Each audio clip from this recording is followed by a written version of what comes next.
Muy buenas tardes, soy el profesor Rafael Pérez Pérez. Estamos en nuestra clase de principios de hermenéutica. Estamos analizando, comentando las reglas de interpretación bíblica. Estamos de manera muy especial en la regla número 10, que estudia las figuras literarias. Hemos avanzado ya con algunas de estas figuras literarias y el día de hoy entraremos entonces a analizar algunas otras. Continuamos con las figuras de ilusión. La primera figura de ilusión que estaremos viendo es la ironía. Usted y yo hemos escuchado, hemos dicho algunas veces dichos irónicos. Esta figura literaria de la ironía aparece también en la Biblia. La idea de la ironía es expresar una idea mediante el uso de algo contrario. Es como cuando una persona se baja de su coche y azota la puerta y entonces usted le dice, para la próxima dale más fuerte. Eso es un dicho irónico. En realidad lo que usted le está diciendo es que tenga cuidado al cerrar la puerta, que no la azote, pero lo está diciendo en una manera, quiere expresar una cosa, pero lo dice en un sentido contrario. Esa es una ironía. La ironía de manera específica también quiere señalar lo absurdo de alguna cuestión. Por ejemplo, cuando alguien hace algo mal y uno le dice, es que tú eres muy bueno para eso. En realidad uno le está diciendo que es muy malo, pero se lo dice de esa manera.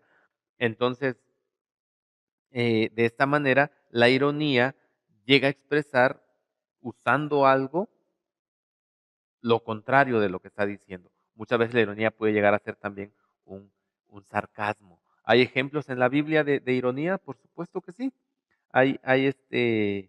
Hay varios ejemplos. Por ejemplo, podemos ver segunda de Samuel 6:20. Usted se acuerda de ese pasaje cuando David va, ya es el rey, ya es rey ahora Samuel, perdón, David, ya es rey, segunda de Samuel 6, ya David es rey y está intentando trasladar el arca de, de, este, de donde estaba hacia la ciudad de David, hacia Jerusalén, y cuando regresa de haber hecho eso, cuando regresa de haber trasladado el arca, Mical, su esposa, le dice lo siguiente en el versículo 20: cuán honrado ha quedado hoy el rey de Israel, descubriéndose hoy delante de las criadas de sus siervos, como se descubre sin decoro un cualquiera. Entonces, el dicho irónico está donde cuando le dice, cuán honrado ha quedado el rey. En realidad lo que está diciendo es, te deshonraste, te fuiste a un nivel muy bajo, pero lo está diciendo de una manera irónica. Entonces, la ironía es una figura literaria, la vamos a encontrar en la Biblia y nuestro deber es descubrirla, nuestro deber es decir, ok, este dicho que está diciendo aquí en realidad es una ironía, para que yo entonces pueda interpretarlo. Hay otros ejemplos, por ejemplo, Job, cuando está siendo aconsejado por sus amigos, ¿se acuerda usted la desgracia que le acontece a Job? Y cómo vienen sus tres amigos para consolarle, dice el texto, y empiezan a platicar con él, y en realidad lo empiezan a acusar de que ha pecado, y le dicen a Job, confiesa tu pecado, porque tú por pecador estás así. Job ya se cansa de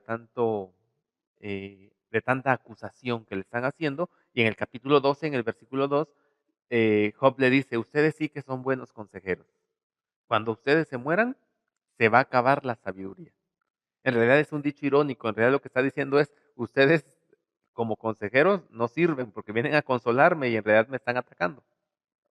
Ese es un dicho irónico, lo vamos a encontrar entonces también en la Biblia. Otra figura de ilusión es la hipérbole. La hipérbole es en realidad una exageración. Cuando uno dice, no, es que allá en mi pueblo se dan unas sandías, pero enormes, tú vieras. Eh, no hay sandías tan grandes. Lo que queremos decir es que se produce mucho, que son muy buenas, no sé, pero estamos exagerando, estamos exagerando. No es una mentira, la exageración no es una mentira. No estamos diciendo algo aunque estamos diciendo algo que no es real, en la exageración, el propósito de la exageración no es mentir, no es engañar. Yo no le quiero convencer que en mi pueblo se dan unas sandías muy grandes, no. O decirle que hay unas sandías que pesan 20 kilos y que usted lo crea, no. Lo que le quiero decir es que se da muy buena sandía. Esa es la idea de la hipérbole. Es una exageración y en ningún caso es precisamente una mentira. Lo fundamental de esto es que quiere señalar un hecho a través de la exageración de un punto. Por ejemplo, podríamos nosotros ver algunos ejemplos de exageraciones, tal vez el Salmo capítulo 6, Salmo 6,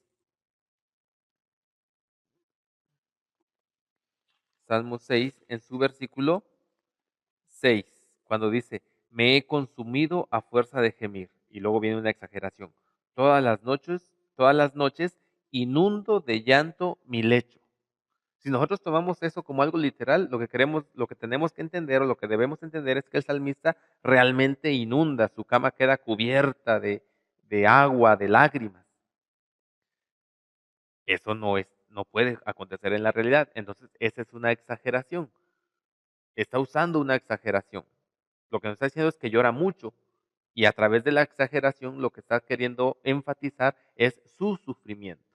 Esa es una hipérbole. Usted lo va a encontrar en varios pasajes de la Biblia, sobre todo donde hay poesía. Usted va a encontrar la expresión de el uso de hipérboles.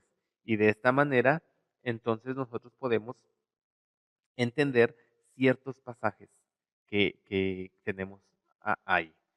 Hay otras figuras más. Figura de humanización. Es decir, las figuras de humanización es cuando se van a atribuir características humanas a cosas, a objetos que no son humanos. ¿Ok? Las figuras de humanización, otra vez, son aquellas que van a atribuir eh, características humanas o acciones humanas o sentimientos humanos a cosas u objetos que no son humanos. La primer, o que no tienen vida, que son inanimados. La primera figura de humanización es el apóstrofe. ¿Qué es el apóstrofe? Bueno, el apóstrofe es una figura literaria que se encuentra en los discursos y que sucede cuando quien está hablando deja de dirigirse a quienes les está hablando y como si se volteara a ver a una persona que no está, pero que le habla como si estuviera. Y generalmente esa persona en realidad está muerta. Cuando sucede esto, cuando en el medio del discurso nosotros vemos que el autor deja de dirigirse a su audiencia para hablar a alguien que está ausente, o ese que está ausente que está muerto y nosotros sabemos que está muerto, ese es un apóstrofe. Ese es un apóstrofe. Un ejemplo sería, por ejemplo, en segunda de Samuel 18:33, cuando, ¿se acuerda usted? Absalón se rebela contra David, sucede toda la batalla, regresa Joab victorioso y le dicen al rey que Absalón está muerto. Entonces el rey empieza a decir una serie de discursos y, y en un momento deja de dirigirse hacia sus siervos y empieza a hablar con Absalón. Empieza a hablar con Absalón. Mire usted cómo dice David. Dice, entonces el rey se turbó y subió a la sala de la puerta y lloró. Y yendo decía así, hijo mío, Absalón, ¿quién me diera que muriera yo en lugar de ti? Absalón, hijo mío, hijo mío. Entonces David deja de hablar con sus siervos y empieza a hablar con Absalón, pero Absalón no está ahí. Y de hecho Absalón está muerto. Esta figura se llama apóstrofe y es una figura de humanización. Vamos a encontrar varias eh, figuras de estas en la Biblia y nosotros debemos estar muy pendientes para poder detectarla entonces. Mm, También otra figura de humanización es la personificación o también conocida como prosopopeya. Esta figura lo que hace es atribuir hechos o acciones de humanos a animales, a plantas o a cosas u objetos inanimados que no tienen vida. Por ejemplo, el Salmo 114 es un salmo muy que nos va a decir o que nos va a mostrar de manera muy nítida esto. El Salmo 114 dice así: cuando salió Israel de Egipto, la casa de Jacob, la casa de Jacob, del pueblo extranjero, Judá vino a ser su santuario e Israel su rebaño. Y luego aquí empieza la figuras de personificación. El mar lo vio y huyó. La figura consiste en que le está atribuyendo al mar una característica que no la tiene. Está diciendo que el mar ve y que puede caminar y salir corriendo. Entonces el mar vio y huyó.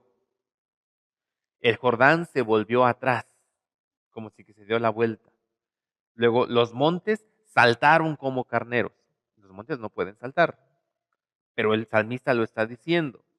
Los collados como corderitos, los collados saltaron como corderitos.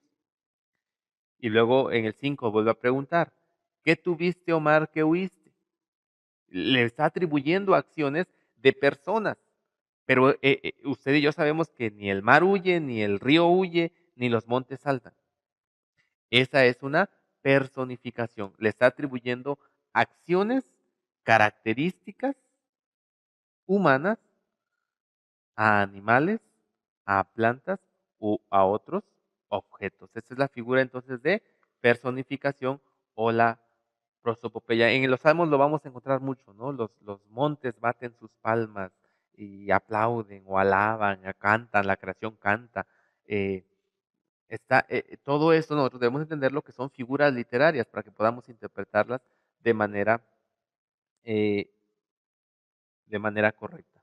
Así es que hasta aquí hemos visto dos tipos de figuras, las figuras de ilusión, la que son la ironía, la hipérbole, y figuras de personificación, que son la prosopopeya o personificación y el apóstrofe. Espero que con los ejemplos que yo le he dado a usted le haya quedado claro. Usted tiene su material y ahí vienen más ejemplos que usted puede buscar para que usted pueda eh, entrenarse en la identificación entonces de estas figuras. Que Dios le bendiga. Continuamos en el siguiente video.